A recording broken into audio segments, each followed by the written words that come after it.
except the humans. When our coalition's exploration drones found the Sol system, we knew just from initial scans that there was nothing much of note there. Most of the planets there were completely devoid of life of any kind, just a handful of barren rocks and gas giants. The only planet that was interesting was the third planet, which scans showed to be filled with life. Over the next several days, our probe scouted the Earth. While it could not see much through the immense amount of space debris that littered the planet, apparently from failed launches into space, it got some intel on what was on the surface. There was a diversity of flora and fauna, an abundance of liquid water that shockingly was littered with specks of stagnant islands of debris, and a sapient species known as humans that seemed to be the cause of the somewhat common structures and the aforementioned space debris. Scans showed there to be just about 8 billion members of this race. The probe continued onwards after a couple weeks of scanning the surface. Its primary mission was to explore a newly discovered system that seemed to be rich in resources, and it wouldn't stop for some out-of-the-way planet on the edge of nowhere. Sure, the humans had realized that they could go to space, but by the amount of debris hovering around their planet, all of their attempts had basically failed. It seemed to most scientists that the humans would need another 400 years before they made ships capable of leaving the Earth, and even more, to discover FTL travel on their own. We had never seen such a pitifully slow race before.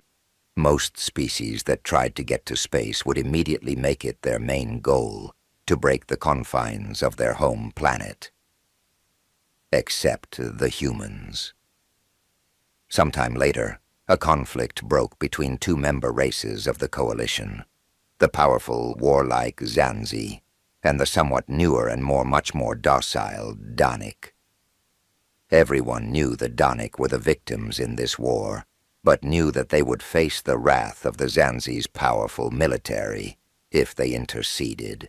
So the Zanzi ships easily glassed and sterilized one world, captured their other planet without so much as a sweat, and used their influence in the Senate to convince their allies and some swing races to kick the Danik out of the coalition. Nobody tried to defend the Danik. They were a fledgling member race with no representatives in the government, with few outstanding qualities to speak of. Only 10 billion members, a nearly non-existent military, which may have been part of the reason why the Jansi invaded, and only a handful of FTL-capable ships. They were almost as pitiful as the humans, as one senator noted, and it might be best to send them to the Sol system and test the humans. It would be a waste of resources, after all, to send an actually important race and a new fleet to greet the humans. Why not use the Danik? So the 52 large Danik colony ships and numerous smaller civilian freighters and transports, all carrying their share of the 7 billion who survived the war and weren't enslaved by the Zanzi, jumped on their own to the Sol system with no support and no turning back. Their ships were packed to the seams with refugees, people with no home to go back to. Nobody would be happy to greet them in the state that they were in. Except, apparently, the humans. Several weeks went by before our second probe reached the Sol system, purpose-built to study how the human and Danik races interacted. By the time it arrived, it brought back news of what happened.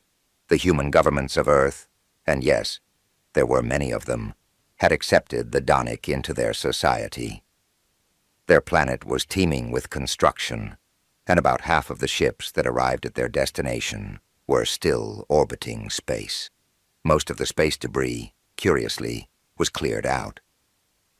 It would be a while until they were fully adapted, though. Nobody could handle so many refugees at once.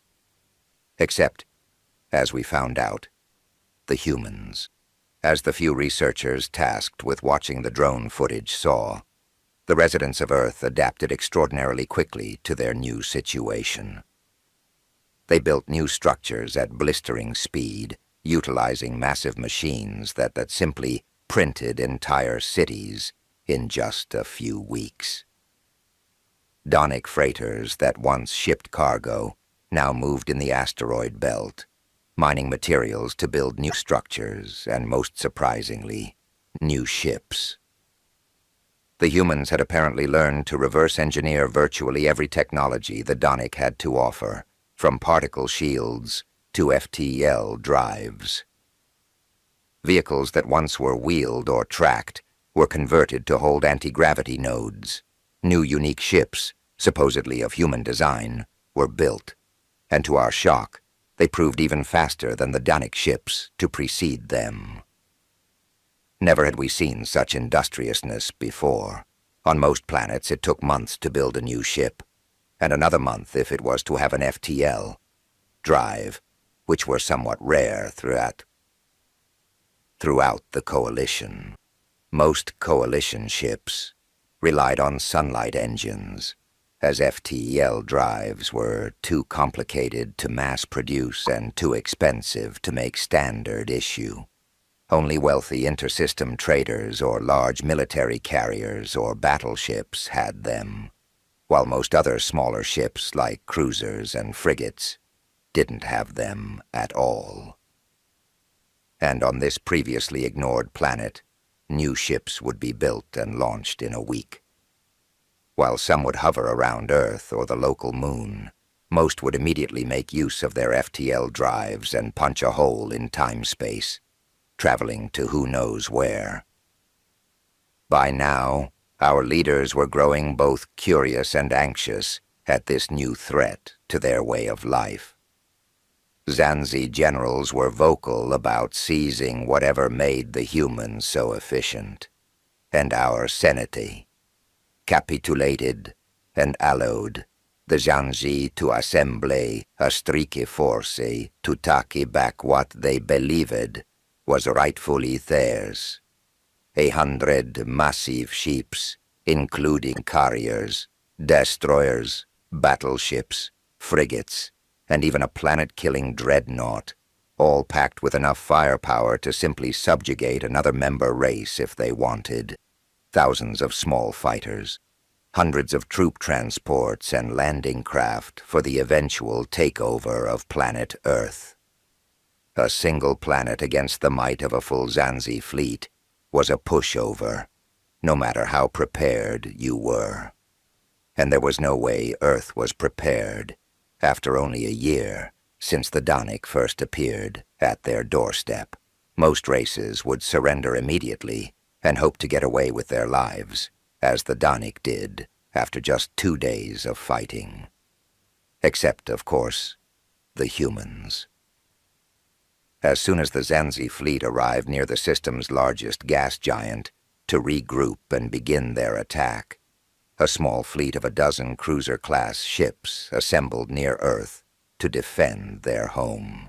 As the Zanzi approached the asteroid belt, the fleet grew steadily until it matched the Zanzi in size, as more ships jumped in from seemingly nowhere. And when the Zanzi crossed the belt, the human fleet sped to meet them in the middle, on a small red planet called Mars. When both forces collided, the battle was more even than anyone thought it could be. Although the Donic ships originally had poor shields and weaponry just a year prior, the human cruisers and battleships seemed to match their Zanzi counterparts, trading blow for devastating blow.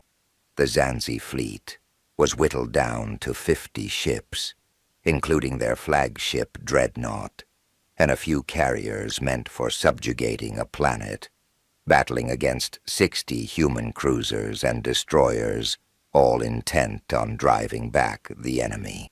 Eventually, the Zanzi decided to retreat.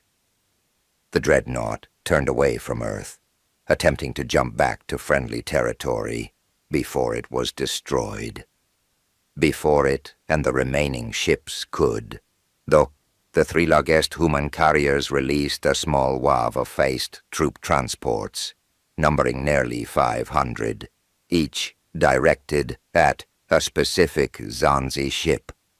While the fleet was attempting to flee, they failed to see the transports punch into their ships' hulls and lock in before jumping away into a nearby Allied system, human Marines in tow. The scouting probe watched as the human ships hovered near Mars, as if waiting for the Zanzi ships to return and renew their attack. But the Zanzi ships were gone for good. They had retreated. Never once had a Zanzi full fleet been so battered that they were forced to fall back. No race's military was capable of standing up to them in a battle and going toe-to-toe. Except, evidently, the humans. The Zanzi leaders were shocked at the defeat. An entire full fleet and 4 million servicemen reduced to quarter strength by the effort of a single planet and what were a bunch of fumbling apes just 400 days ago. There was outrage at this turn of events, and the Zanzi generals called for the flag admiral to be reprimanded, executed, and perhaps even demoted to midshipman afterwards.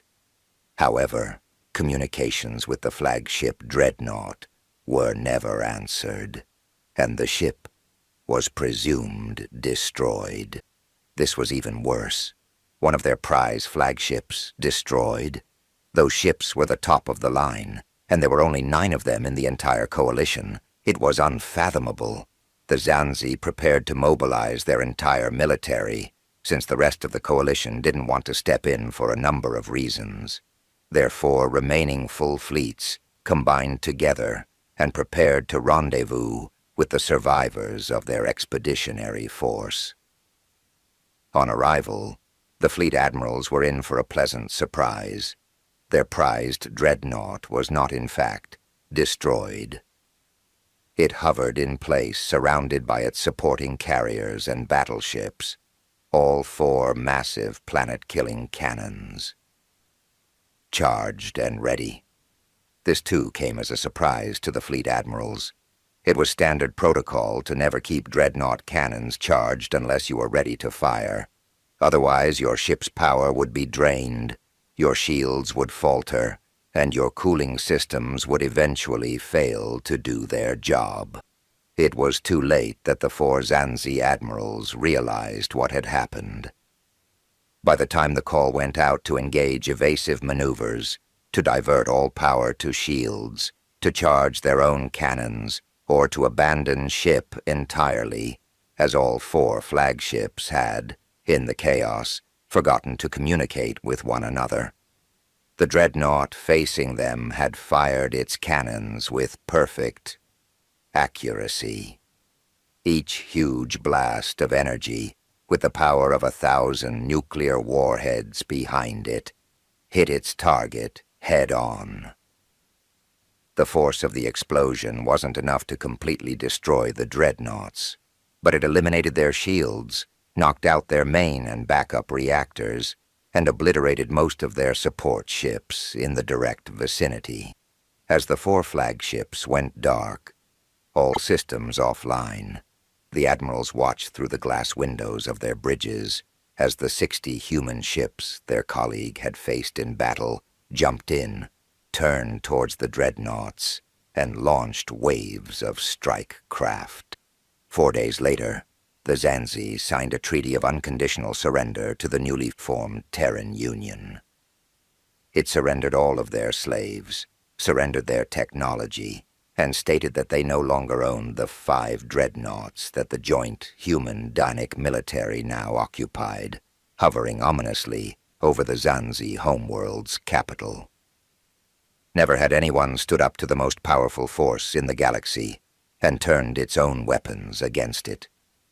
Not once had the Zanzi suffered a defeat so crushing, a defeat that would never again allow them to be as mighty as they once were. It seemed that nothing would ever be as powerful as they once were. Except, well, the humans.